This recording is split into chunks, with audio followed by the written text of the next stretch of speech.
ऊपर वाले का करना है, ये बहुत दुख भरी बात है।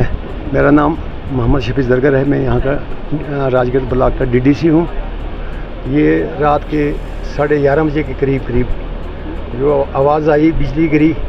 यहाँ से जहाँ इस स्पॉट पर हैं हम, यहाँ से आधा किलोमीटर ऊपर एक स्कूल था PS नतना, उसके साथ में ये बिजली का गोला गिरा है।